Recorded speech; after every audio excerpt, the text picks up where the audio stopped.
Praise the Lord. Hallelujah, hallelujah, hallelujah. Praise the Lord. God is so good all the time. खुदाम के अजीम जलाली बाबरकत नाम में आप सबको सलाम। चर्च में पास्टर सद आज शाम आपके साथ बुक ऑफ रोमन के अंदर जिन 12 सवालों के जवाब दिए गए हैं, आज उन क्वेश्चंस को हम देखेंगे।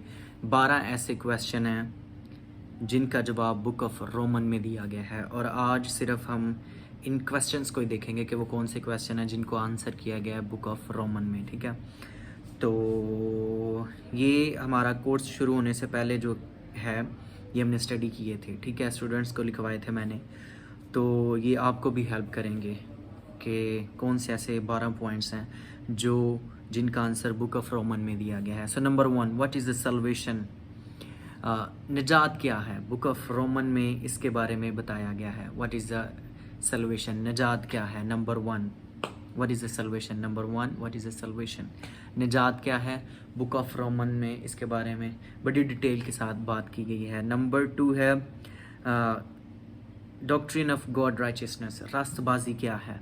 इसके ऊपर बड़ी डिटेल के साथ जो है बयान किया गया है, इस चीज़ को क्लैरिफाई किया गया है कि रास्तबाजी क्या है। और तीसरे नंबर पर जो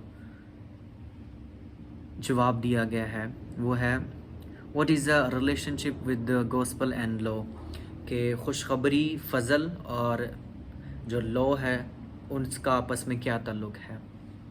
मुनादी का, खुशखबरी का, फजल का और लॉ का, यानी कि शरीयत का आपस में क्या ताल्लुक़ है। सो फजल और शरीयत के बारे में बयान किया गया है। नंबर 4 पर जो है what is the Abrahamic covenant, Abraham के साथ जो वादा किया गया था वो वादा क्या है। नंबर 5वां है Jews and Gentiles same. Roman की किताब में हमें ये बताया गया है कि यहूदी और जेंटाइल यानी गैर कौम के लोग दे आर इक्वल। फजल जो है वो सब के लिए है। आमीन। जैसे कॉर्नेलियस इमाल की किताब 10वें बाब में हमें उसकी स्टोरी मिलती है, तो आपको ये समझ लेना चाहिए, राइट। सो जेंटाइल्स और यहूदियों के बारे में बताया गया कि अगर कोई ईमान लाता है और ये इकरार करता है कि यीशु ही खुदा है, ठीक है, तो वो फजल का हकदार है, वो मसीह में है।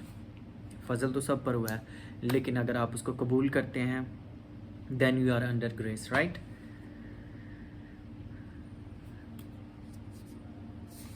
एंड छठा जो आंसर है जो रोमन की किताब में बयान किया गया है, रोमियो के ख़त में बयान किया गया है, वो है ग्रेस। और रोमियो का जो 5वां बाब है वो पूरा ही अगर आप इसको पढ़ते हैं तो वो ग्रेस पर है, फजल पर है। रोमियो का जो 5वां बाब है, सो इसमें फजल के बारे में बताया गया है बुक ऑफ रोमन में। और 7वें नंबर पर जो आंसर किया गया है वो है old man and new man, यानी कि आदम के बारे में, he is a old person, और जो अब हम मसीह में हैं तो हम नए इंसान हैं, नया आदम और पुराना आदम, राइट। तो इसके बारे में बताया गया है। I am just giving you like headlines और टाइटल्स कि हम ये चीज़ें पढ़ेंगे और इन चीज़ों के आंसर दिए गए हैं ये, लेकिन ये 12 ऐसे क्वेश्चन हैं जिनके आंसर किए गए हैं। इससे हटकर भी हम बहुत कुछ सीखेंगे बुक ऑफ रोमन में जब हम उसकी स्टडी करेंगे। इसमें बहुत सारे ग्रीक लफ्ज़ हमें सीखने को मिलेंगे। और 8वां क्वेश्चन है जिसका आंसर किया गया है इसराइल और उसके साथ जो वादा है उसके बारे में रोमन की किताब में बयान किया गया है, रोमियो 9वां बाब उसकी 11वीं आयत में। और फिर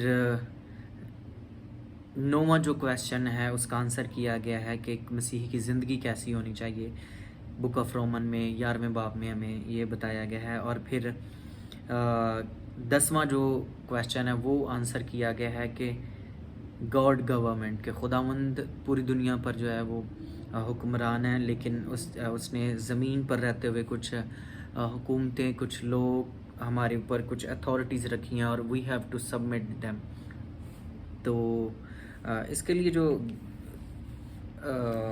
13वां बाब है उसमें हमें बड़ी खूबसूरत बात मिलती है, लेकिन हर शख्स अपने आला हुकूमतों का ताबेदार रहे, क्योंकि कोई हुकूमत ऐसी नहीं जो खुदा की तरफ से ना हो, और जो हुकूमतें मौजूद हैं वो खुदा की तरफ से मुकर्रर हुई हैं। तो इसके लिए जो ग्रीक लफ्ज़ ताबियादार यहाँ पर लिखा हुआ है, इसके लिए जो ग्रीक लफ्ज़ इस्तेमाल हुआ है वो है हुपोटोसो, HUPOTASSO, यानी to submit, to subject, standing under, यानी कि किसी के कंट्रोल में, किसी के ताबिया, किसी अपने आप को किसी चीज़ के ताबिया कर देना, राइट। यहाँ पर जो इसका ग्रीक लफ्ज़ है उसका भी मैंने आपको मीनिंग जो है वो पढ़कर बताया, लेकिन this is just one what you can say that this is just a short introduction. और ये 12 ऐसे क्वेश्चन हैं जिनके आंसर किए गए हैं, and there is 2 more question. What is body of Christ? Roman की बुक में हमें ये मिलता है, रोमियो के ख़त में हमें ये सीखने को मिलता है कि कलीसिया क्या है, कलीसिया का करैक्टर कैसा होना चाहिए। और फिर जो आखिरी क्वेश्चन है, 12वां क्वेश्चन है, जो बुक ऑफ रोमन में बयान किया गया है, जिसका आंसर हमें बुक ऑफ रोमन में मिलता है, व्हाट इज़ अ मिशन, कि मिशन क्या है। खुदा यीशु मसीह ने कहा सारी दुनिया में जाओ और इंजील की मुनादी करो, तो हमें मिशन के बारे में मिलता है बुक ऑफ रोमन में, राइट।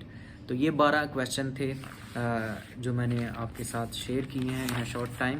पहला है सल्वेशन क्या है, दूसरा है खुदा की रास्तबाजी, और गॉस्पल एंड लॉ है, अब्राहम का जो कवेनेंट है वो है, पांचवा है ज्यूज़ और जेंटाइल दे आर सेम, और ग्रेस के बारे में बताया गया है यहाँ पर। और 7वां पॉइंट जो है जिसका आंसर किया गया है नए आदमी के बारे में, और ओल्ड मैन के बारे में, new man and new old man के बारे में बताया गया, राइट। और इसराइल और उसके साथ जो वादा है उसके बारे में बताया गया। फिर 9वां है एक क्रिश्चियन की लाइफ कैसी होनी चाहिए। 10वां है खुदावंद की जो हुकूमत है, गॉड गवर्नेंस, राइट। और फिर बॉडी ऑफ क्राइस्ट के बारे में बताया गया है। 11वां क्वेश्चन ये है। 12वां है mission, the mission, right. We are sended by God, hallelujah, we are on Jesus mission, praise the Lord, to save the people, to lead the people, to guide the people. We have authority, we are ordained to bless the people, church, hallelujah. So use your all what you can say that ability to share the love of God with the people, with the Christ, with the body of Christ, church, hallelujah. So may the Lord bless you and keep you, in Jesus name I ask this, pray, amen.